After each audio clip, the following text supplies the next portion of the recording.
Hey guys, I am Shauna Chambers, and you're listening to The Gap, and that is where we are trying to gain authentic perspective. And we are taking 40 days, actually a little bit more than 40 days, to have 40 conversations with 40 different people and to try to gain some authentic perspective and fill in that gap so we can learn to listen better and love better, so we can start healing because this world needs all the healing it can get. And today I have my friend Katie Holland, and I'm going to let her introduce herself. I've known Katie. We played softball since, oh gosh, so long. It's Years. been like over half of our life now that we've known each other. How crazy is that? Yes. Um, but Katie, why don't you introduce yourself? Sure. My name is Katie Holland. I am from Huntington, still live in Huntington.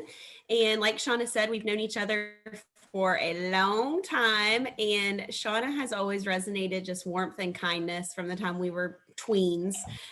So it's just really cool to be able to have this conversation with her. And yeah, I love this concept, this gap concept. I too am very passionate about collecting perspectives, humanizing people. And I really believe that our world needs healing more than ever. And it definitely starts with listening and just, identifying that we're all a lot more alike than we realize, or that the media and other things want us to realize. Um, and okay, so tell them a little bit about like what you do. Sure. Yeah. So I am a nurse practitioner for infectious diseases. I mainly work in the hospital, taking care of folks who have infectious issues there. But I also have a clinic where I treat hepatitis C. And before that, I was a nurse, just a med-surg nurse at Cabell. And before that, I was actually youth director at Canova Methodist for a few years. I also participated in their youth before I became the youth leader, and did a lot of stuff with something called Summer Serve, which was a really fun concept that I wish I could go back and do again if I had more vacation days. Oh yes. I loved Summer Serve. I think Yes. it was an awesome experience. And if I could get more volunteers, I would love to jump that off again because it is an amazing experience. Serve, for those of you who don't know what that is, we have a kind of semi-local, it's like 30 minutes out, um, church camp. And all of these kids would go to the church camp, but every day we would split up into groups and go into town, and everybody would do different types of mission work. And sometimes it was the mission work, sometimes was just standing on the side of the road, having a sign in the air saying you are loved, and handing out waters in the park on a hot day. It was awesome. And then we would come back, have games, have fun. It was awesome. And speaking of, so we were younger then. We were like in our early 20s, like early Yeah. 20s. And one of the things that I remember is it was the first time that I was introduced to fair trade, and it was because of you. Oh, that's so cool. Yes, Yeah. we did a where did our food come from, and like why eating local actually relates to our faith, and why where our stuff comes from matters. Yeah, That's so cool. I know. And so will you kind of, and Katie was the one that like kicked that off. Katie's gone to multiple countries and done different types of mission work, and been in communities. And would you describe what fair trade is and Yeah, like sure. and the Happy to. background behind that? Yeah. So, when I went to college, actually, that's when my worldview really got rocked. I remember being 18 and sitting in my sociology class, and I was thinking, oh my gosh, I don't agree with anything this professor is saying. But then I was like, but wait, maybe he's right. And as I sat there that semester, I realized I was just more kind of flowers and rainbows, and didn't realize that there was kind of a lot of darkness and injustice in the world. And he really opened my eyes. And by the end of the semester, he was my favorite teacher because I couldn't get enough of what I was learning. And I just felt like there were so many layers of the world that I didn't understand. And I was so naive. So I was very interested in reading more and just, understanding more. And so I think that's actually who introduced me to the concept of fair trade and free trade. So I like to give this example. It's really dumbing it down.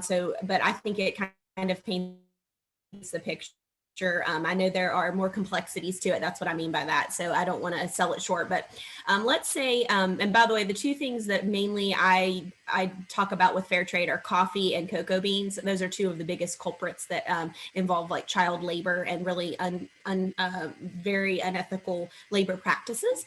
So let's say Shauna is a cocoa farmer and I'm Hershey's, and I am going to throw Hershey's under the bus because they are very bad about not going fair trade. They are supposed to be trying to be more ethical for years and years, and they're kind of letting me down. So let's say Hershey's goes to Shauna and they say, we are going to give you $5 a pound for your cocoa beans. Well, Shauna has to round up workers to get those cocoa beans, processed and growing and everything like that. And then Shauna brings all her cocoa beans to the port whenever she's supposed to trade with Hershey's. And because there are no rules or regulations and it's, quote, free trade, meaning freedom to do whatever you want, Hershey's can meet her at the dock and say, yeah, actually, we're going to just give you $0.25 a pound. And Shauna says, oh, no, but you told me $5. I told my workers $5. And they're like, yeah, we don't care. So you either get $0 or 25 cents. Well, what's she going to do? Of course, she's going to accept the 25 cents. It's all she can do. Well, she goes back. The workers, they're unhappy. This is what leads a lot to child workers, and even child trafficking. And I am not defending child traffickers, but you have to understand, like I said, the complexities of this. These people, their families are starving, they're starving, and they have to provide this product. So that's where kids get roped in a lot of times to these types of things. And there's no rule for that. So there are groups, I should say, distinctions. So like fair trade certified, these are third parties that go in and they ensure fair labor practices and fair wages. And so you actually can see the fair trade certification, or alternatively, you can see the Rainforest Alliance certification.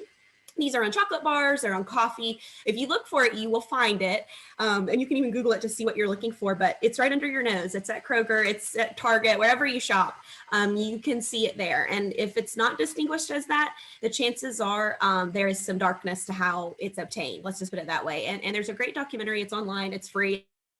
It's called The Dark Side of Chocolate. It's a short film, but it's some undercover work about that child trafficking. And it's hard to watch, but it'll really make you think the next time you buy chocolate or the next time you buy coffee or tea, by the way. Lipton has gone Rainforest Alliance, which is awesome because I think that's what McDonald's uses. So that's a huge grower that's gone fair trade. You can also find fair trade bananas and vanilla, and you can read more about these third parties as well. I love that. And I'm glad that you said child trafficking, because sometimes whenever we think child trafficking, we just think of sex trafficking. Mm-hmm. But it's kids that are forced to go to work instead of school. Absolutely. It's forced labor. Yes. In this industry. Yeah. Yeah. And you talked about how, okay. Yeah. You talked about, sorry guys, my internet is going crazy right now. But you also talked about how your professor that opened your mind up. Your professor that opened your mind up was not your favorite professor. And then he ended up becoming your favorite professor. Oh, am I freezing again? I'm telling you what, I've been having the hardest time. You're good. I heard all that. So my professor was not. You were saying my professor, he wasn't my favorite, but he became my favorite. Yes. And it started with you having that open mind, even though you became you started out and you were closed-minded because you were all butterflies and rainbows.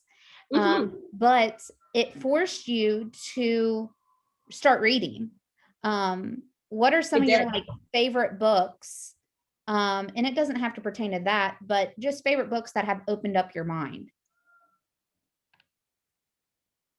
Oh, that's a great question.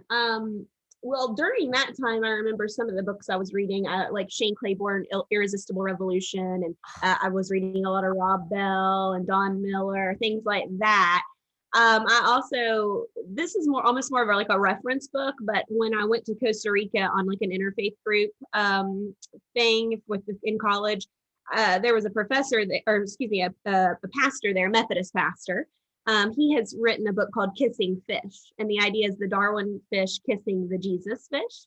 and it's kind of like a guidepost to progressive Christianity. And I just love that book because it made me see that some of my beliefs that I was starting to unpack and see a little differently, that I'm not crazy, that other people see Jesus like that too. And it's not that you always just seek to know that you're thinking the right thing. I don't mean it like that, but it kind of reassured me that we can all have different takes kind of on faith. And then as far as more recently, I'm going to have to think about that, but I will get back to you for sure about books that have really opened my mind, because I want to think about it carefully, just because that's something I'm very passionate about. Reading is free. You can travel the world with a book. You can travel to so many different perspectives. You can gain so much knowledge, and it's just incredible what reading has done for me personally. It's really opened my eyes, and I'm so thankful for that. And I'm so thankful for libraries where you can get them for free.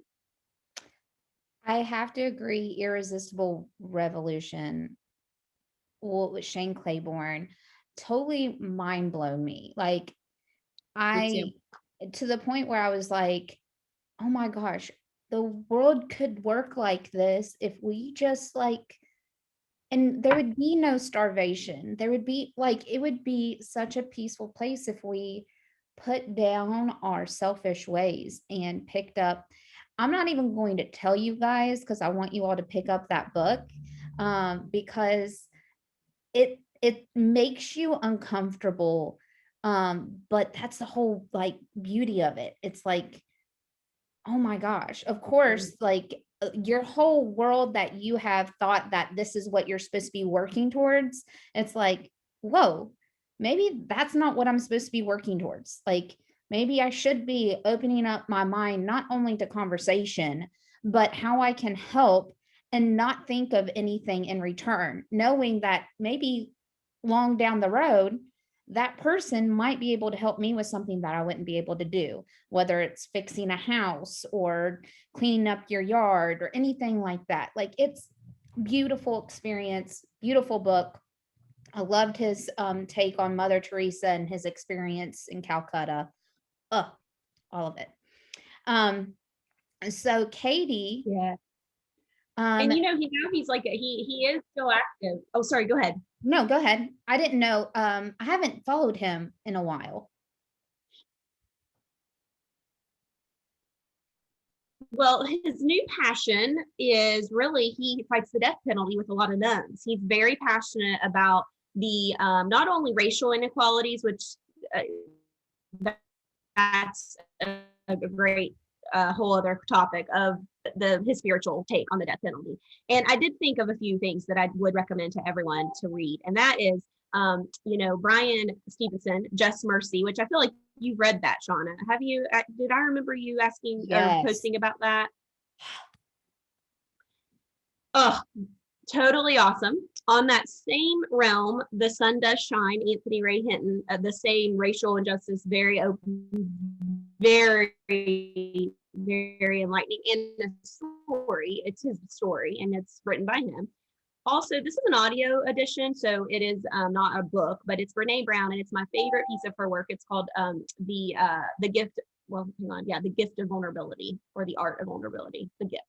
It is 6 hours, but I speed up a little bit. But it is something I recommend to all humans. It's just so great about being your authentic self, vulnerability, and kind of how to form those intimate bonds with people, and kindness, and what makes us happy in life scientifically. And it's what you're talking about: being wholehearted, being authentic, being kind, these things. And then the final one, I'm gonna have to look up there. What was it? Oh my gosh, it was on the tip of my tongue. Okay, I really am gonna have to get back to you. Okay, I promise I wasn't. I had it, but it's this mom brain. Me and Shauna were talking about how I forget everything. I'm gonna blame it on that. But anyways, that's a great starting point. But all those things, those have really opened my mind, and I'm so thankful for those few pieces. And just to switch gears, because I know that we don't have a lot of time, but you and a friend started this thing called Preemptive Love. And during the pandemic, it's like right when the pandemic started. And I love the idea of it, but I want you to describe what it is and why you started it. Sure. I'm so glad you said it. That was the final piece that inspired me. So So preemptive love, actually, we didn't start the group, but we started a gathering of preemptive love. So preemptive love itself is an amazing group that's right up your alley with the SCAP thing. It's that you basically said their whole mission when you started the podcast. So preemptive love, though, it started in the Middle East, in the war-torn areas of the Middle East, helping children with heart conditions who needed help and could get it easily if they were in a place that wasn't in war. And so this man named Jeremy, he and his wife started it. And it started kind of more like medical assistance. And then it just became so much more. If there is anywhere in the world that's people are completely desperate and there's not a lot of nonprofits there and there's not a lot of folks helping, you can guarantee that preemptive love is on the ground. They are all about humanizing people, radically loving people. And the idea of preemptive love is based on actually a war tactic, preemptive strike. So before someone attacks you, it's sending bombs on them. And so if we can preemptively start a war, why can't we preemptively love? And so the idea is to love first, love no matter what. And some of the stories that preemptive love has shared, I mean, they're incredible. They are incredible. People going to a prison to find the person that killed their family and to give them water to as a symbol to say, I forgive you, even though you have ruined my life, but I'm going to love anyway because I have to, because that's what the world needs. And then that short film, and it's called Love Anyway. It's 30 minutes long. And again, it's not a book, but it's a short film. And it just changed my life when I saw it. And a friend shared it with me because she knew I love preemptive love and I love their work. So anyway, I watched that. And at the end, it said, are you someone that would like to sow peace and promote unity in your community? So if you are, contact us. So I contacted them. They explained their new program called Gatherings. So the idea is you get about 10, 15 people together, and you want to get a diverse group if you can. The more diversity, the better, whether it's, racial, religious, political, socioeconomical, and you just gather once a month for an hour. You sit down, you have tea and coffee, and you talk about big life stuff. And it's a completely safe place. There's no screaming, there's no yelling. You can't disagree with anyone's experience. It's about sharing your experience. And isn't that the truth? You really can't disagree with somebody who experienced something. So it's kind of sharing your experiences, gathering perspectives, and at the end of the day, realizing that most of the time, us humans, we all pretty much do want love and we do want compassion, and we want the same thing. So Jenny is of the Baha'i faith. And she is also biracial, and I'm white, and I am of the Christian faith. So we had a little bit of difference, although our worldviews are very similar. But they do want you to pair up with somebody who has a little different worldview than you. So of course we get to pair up and then come up with some topics. And we have been doing them on Zoom because it's been the pandemic. We've done 9, and it's been so great. And we hope to do some outside. And we hope to diversify our group a little more. I will say it's been a little bit hard to get people who are, we're not close to log on a Zoom. I'm hoping when we're in person, we can get even more perspectives on board. But one thing I have learned, Shauna, is whenever we have, let's say 3 people from the Baha'i faith, 3 people from the Christian faith, but we all share a very similar worldview, and I know the people, I'll think, oh, this conversation is probably going to be pretty, I kind of know what it's going to be like. I'm always surprised. I'm always blown away. And it's just a really good reminder that every human has a different experience. Even if we have the same skin color, we identify with the same religion, we identify the same politically, we have all walked this earth in a different way. And we all have something to offer. And I do love hearing everybody speak. And I'm always walking away from those conversations uplifted. I'm always glad we had them. And it's just been really cool, especially during the pandemic, because as you know, it can be kind of isolating. Yeah. So guys, you can do this type of stuff in your school. You can do this if you're going to college, you can reach out. There's, especially in college, most diversity. I wish that I would have taken more advantage of the diversity of college, because that is where it's everything you have. It's one huge melting pot. It's just everything. You could get involved in so many different things and gain so much perspective. And you don't have to agree. You don't have to, but listen and learn, because you're never going to learn anything unless you listen to other people's experiences. Katie talked about reading and how you can travel the world and all that. And I want you all to read, and I wish I fell in love with reading before college, because I fell in love with reading after high school. And I wish I was like, oh my gosh, the books that I missed out on. But also, like, you got to listen to other people. Because then that's whenever you're challenged. A book you can sit down when you can put down whenever you want to put down, but a person that you are having a conversation with, you can't just walk away. Like you Right. could, but it's rude. All right. Right. So you push yourself out of your comfort zone so you can gain that perspective and learn to love, because you I bet Katie's had multiple conversations with people that didn't view the same way that you viewed, and maybe were almost semi offended, but you could walk away from a conversation and still say, I still love that person. I still genuinely care from that person. Yeah, absolutely. I just love everything you just said, Shauna. And this is something that comes up a lot at our gatherings. We also have racial justice devotions, and they used to be twice a month. Now they're once a month because Jenny, the co-host, is having a baby. So we're kind of for the summer we're going to do them once a month.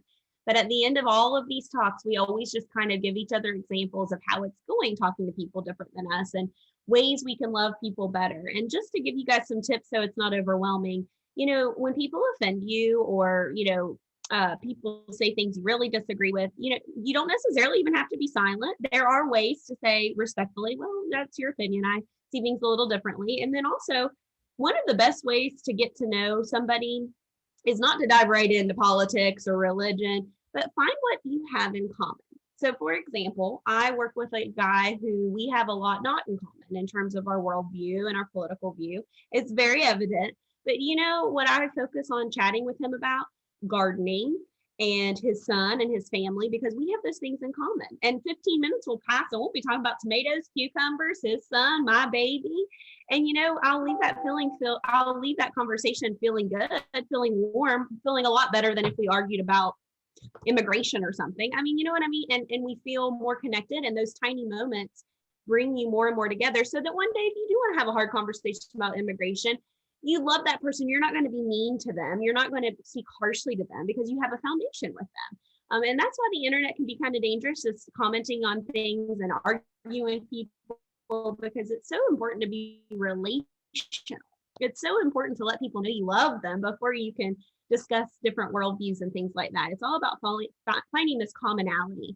And Preemptive Love right now, for the gathering co-hosts all over the country, we are having a virtual book club. And the book is called A Language of Healing for a Polarized Nation. It's only a 3-hour read. It's very short, but I've been really enjoying that. I'm only about 20% through, but it would be a great book study if any of you guys are really interested, like Shauna can do. Shauna said you can do. You can always, plant these seeds of healing. You can always start a culture of peacemaking, and it is active. Peacemaking is active. It's not just sitting there being quiet. It's an act. It's an act. And so, starting a book club or something with something like this. I mean, I think the book is like $1.99 on Kindle or something affordable, or you can ask your local library, just talking about it, talking about your experiences, what it's like to talk to, people different than you. And the earlier you start that in life, not only are you going to have a wonderful, wholehearted life that's authentic and meaningful.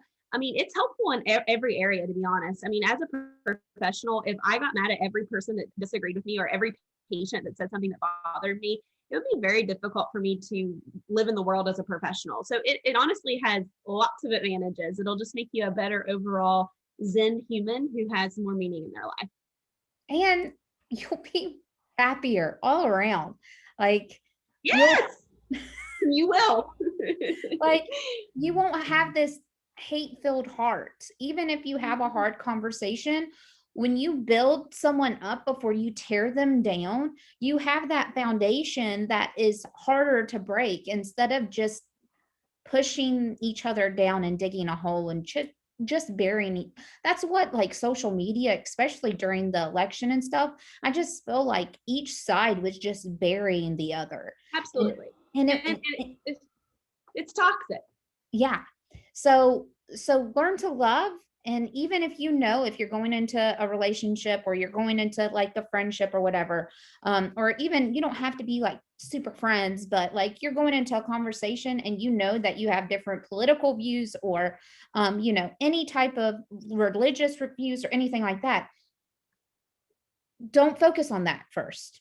focus on something that you have in common. If you don't know, ask questions.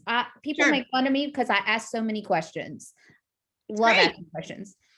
But and ask good questions, like different questions. If you look up a list of fun conversation starters, they're way better than how was your day.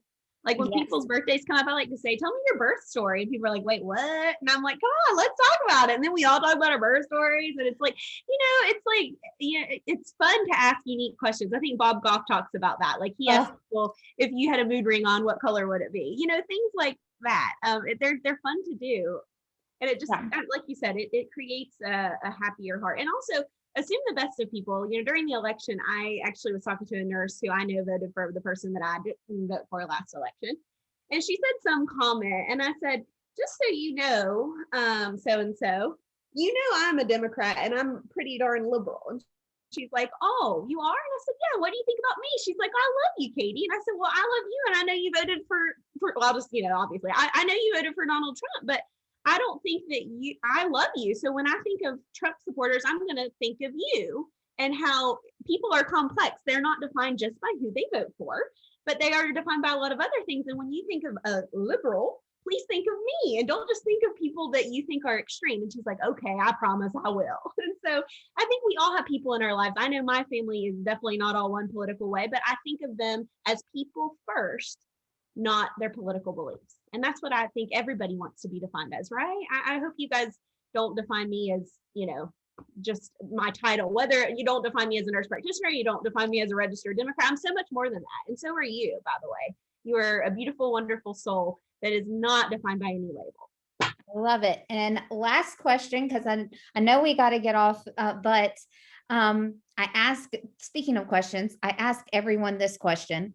So if you're having a bad day and you need some good comfort food, you can't cook, you have to go somewhere.